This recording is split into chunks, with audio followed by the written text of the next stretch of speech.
Assalamualaikum warahmatullahi wabarakatuh. Alhamdulillahirabbil alamin wa bihi nasta'inu ala umuri dunya waddin. Wassalatu wassalamu ala asrafil anbiya'i wal mursalin sayyidina wa maulana Muhammad wa ala alihi wa sahbihi ajmain amma ba'du. Yang saya hormati Kiai Haji Muhammad Idris Jamaluddin beserta Ibu Nyai Hajah Muhammad Falasifa selaku pengasuh Pondok Pesantren Al-Muhibin Putri. Yang saya hormati Bapak Ahmad Nidoni selaku mudir Madrasah Dinia Pondok Pesantren Al-Muhibin Putri. Yang saya hormati kedua orang tua saya dan tak lupa pula kepada teman-temanku yang berbahagia. Perkenalkan, nama saya Sania Ainul Iza dari kelas 6 Madrasah Dinia Pondok Pesantren Al-Muhibin Putri. Di sini saya akan mempresentasikan Yayasan Pondok Pesantren Darul Ulum Tambak Beras Jombang. Pondok Pesantren Darul Ulum Tambak Beras Jombang merupakan salah satu pondok pesantren tertua dan terbesar di Jawa Timur, sehingga pondok pesantren Darul Ulum ini hingga saat ini tetap eksis di tengah kuatnya sistem pendidikan formal. Yang pertama, pondok pesantren Darul Ulum ini terletak di dusun Tambak Beras, Desa Tambak Rejo, Kecamatan Jombang, Kabupaten Jombang, Jawa Timur. Letaknya itu sangat strategis sehingga masyarakat bisa menuju ke Darul Ulum ini dengan kendaraan pribadi maupun kendaraan umum. Untuk sejarahnya ini terbagi menjadi 3 periode. Yang pertama yaitu periode rintisan, pengembangan, dan periode saat ini. Yang pertama, periode perintisan pertama, tepatnya di tahun 1825, datanglah di desa sekitar Tambak Rejo, Jombang, datanglah seorang pendekar yang sangat alim. Beliau adalah Abdul Salam, Kiai Abdul Salam, atau lebih dikenal dengan panggilan Mbah Soihah. Mbah Soihah sendiri adalah putra dari Abdul Jabbar, yang mana Abdul Jabbar adalah putra dari Sunan Bonang dan juga keturunan dari Joko Tingkir. Sebelum kehadiran Mbah Soihah di daerah tersebut merupakan sebuah hutan belantara yang kemudian selama 13 tahun Mbah Soihah ini berupaya mengubah hutan belantara tersebut menjadi suatu daerah pemukiman yang bisa dihuni oleh masyarakat. Tepatnya di tahun 1838, Mbah Soihah ini mendirikan sebuah gubuk sederhana yang terdiri dari masjid dan bilik-bilik kecil, yang mana bilik-bilik tersebut menjadi tempat istirahat para santri dan beliau, yang oleh masyarakat dikenal dengan sebutan Pondok Selawe, karena pondok tersebut hanya terdiri 25 santri, dan juga dikenal dengan sebutan Pondok Telu karena pelajaran yang diajarkan hanya 3 saja, yaitu syariat, hakikat, dan kandungan. Kemudian di periode yang perintisan kedua, setelah Mbah Soihah ini berusia lanjut, maka kepemimpinan pondok pesantren diambil alih oleh menantunya, kedua menantunya, yaitu Yai Usman dan Yai Said. Yai Usman mengambil alih pondok pesantren Selawe, sedangkan Yai Said mendirikan pondok pesantren baru di sekitar Pondok Selawe. Untuk pembelajarannya, Yai Usman ini berfokus pada ilmu syariat, sedangkan Mbah Said ini, Yai Said, berfokus pada pelajaran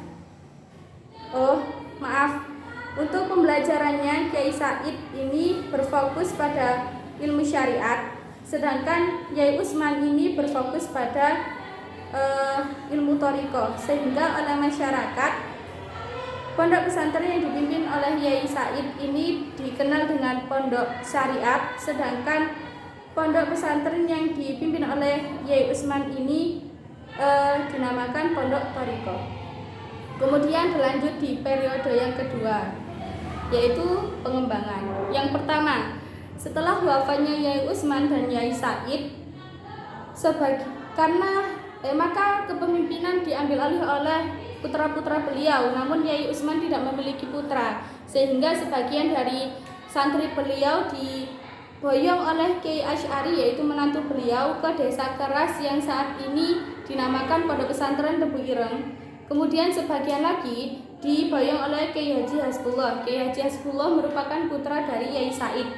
Kiai Haji Hasbullah merupakan seorang yang kaya raya. Beliau memiliki tanah pertanian yang sangat luas, yang mana dari hasil pertanian tersebut disimpan di gudang-gudang yang sangat banyak bagaikan tambak, sehingga penduduk tersebut menamakan daerah tersebut menjadi dusun tambak beras. Oleh karena itu, pondok pesantrennya juga dikenal dengan sebutan pondok pesantren tambak beras.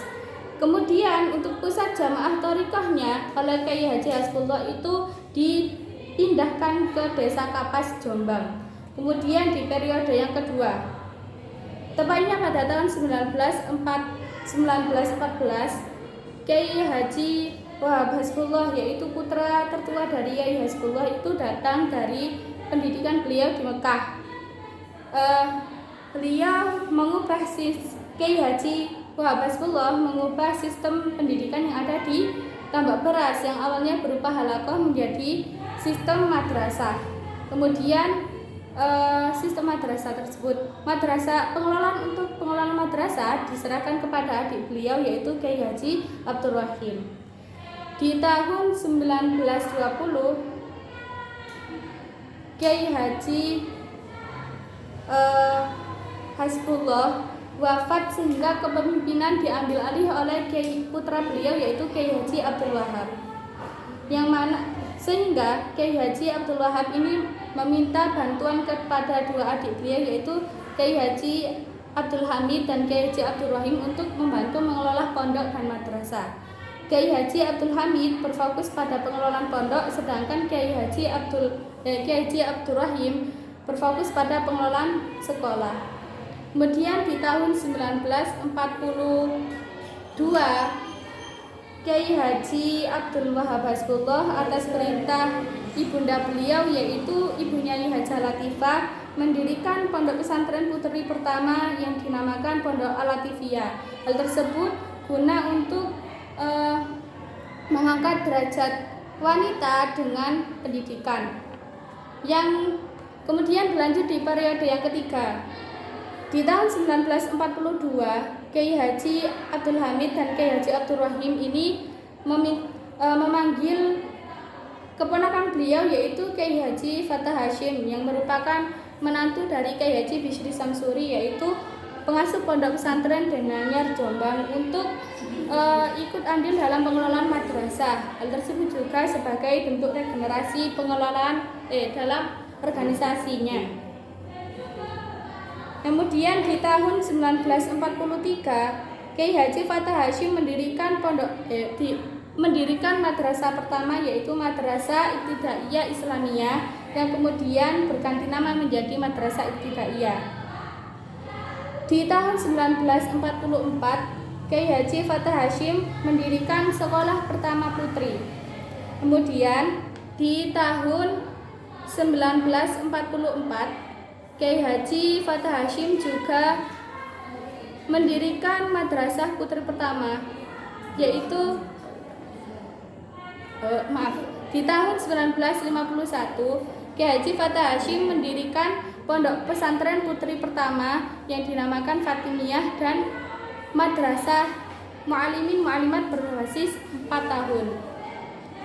Tepatnya di tahun 1965, karena pondok pesantren ini belum mempunyai nama secara resmi, Kiai Haji Abdul Wahab memberikan nama pondok pesantren dengan sebutan Bahrul Ulum.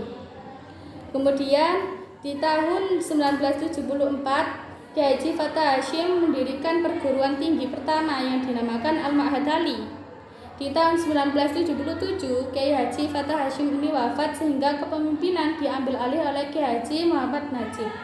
Yang kemudian di tahun 1955 beliau mendirikan perguruan tinggi kedua yang dinamakan STIT. Di periode yang keempat itu lebih bertitik pada pengelolaan organisasi, yaitu dengan pengasuh kolektif. Pengasuh kolektif ini diharapkan agar pondok pesantren menjadi konstruktif, jelas, terprogram dan terarah. Di mana periode pengasuh kolektif mulai dari periode keempat itu hingga saat ini itu ada 3 periode. Yang pertama yaitu kepemimpinan Al-Maghfurlah Kiai Haji Muhammad Saleh Abdul Hamid. Yang kedua Al-Maghfurlah Kiai Haji Amanullah. Yang ketiga hingga saat ini dipimpin oleh Kiai Haji Muhammad Hasib Wahab. Kemudian berlanjut di periode yang ketiga, yaitu periode yang hingga saat ini menggunakan 2016. Lah, usia Bahrul Ulum mulai awal perintisan hingga 2016 ini adalah berusia 101. Sehingga jika di tahun 2023 ini maka Bahrul Ulum berusia 108. Lah, mulai 2016 ini Bahrul Ulum sudah memiliki 20 unit madrasah, mulai dari madrasah tingkat MI, SMA, MI, MTS, MA dan perguruan tinggi, dan memiliki 37 unit pondok pesantren. Kemudian sejarah penamaan dan logo pondok pesantren Bahrul Ulum. Sejak awal itu tidak dinamakan secara resmi. Di periodenya yang awal, yaitu Mbah Soiha, pondok pesantren ini lebih dikenal dengan sebutan Pondok Selawe atau Pondok Keluh. Di periodenya Kiai Haji Hasbullah, lebih dikenal dengan sebutan Pondok Pesantren Tambak Beras, dan secara resmi di tahun 1965 yaitu ketika Kiai Haji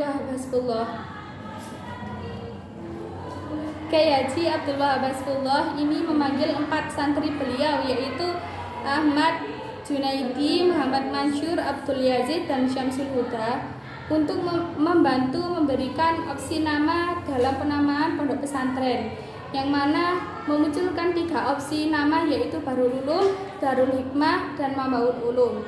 Kemudian Kiai Haji Abdul Wahab Hasbullah memilih nama Bahrul Ulum karena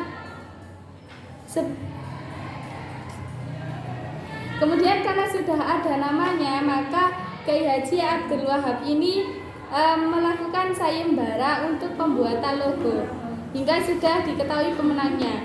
Namun Kiai Haji Abdul Wahab Hasbullah menginginkan ada ayat dari surat Al-Kahfi ayat 109 untuk disisipkan di logo tersebut. Kemudian Kiai Haji Abdul Wahab Hasbullah juga memerintahkan salah satu santri beliau, yaitu Kiai Haji Muhammad Jamaluddin Ahmad, untuk membacakan manaqib sebagai bentuk ritual pembuatan logo. Lah, kemudian pondok pesantren Bahrul Ulum ini juga memiliki visi misi, tujuan dan organisasi, sehingga pondok pesantren ini memang dibentuk secara apik agar lulusan-lulusan yang berada dan santri-santri yang berada di pondok pesantren Bahrul Ulum ini memang mendapatkan pelajaran atau ilmu-ilmu yang memang sudah terarah sejak awal, karena sudah memiliki visi misi, tujuan dan organisasi yang memang dikelola sebaik mungkin. Kemudian pendidikan Education of Bahrul Ulum atau pendidikan di Bahrul Ulum ini terbagi menjadi 2, yaitu berbasis formal dan informal.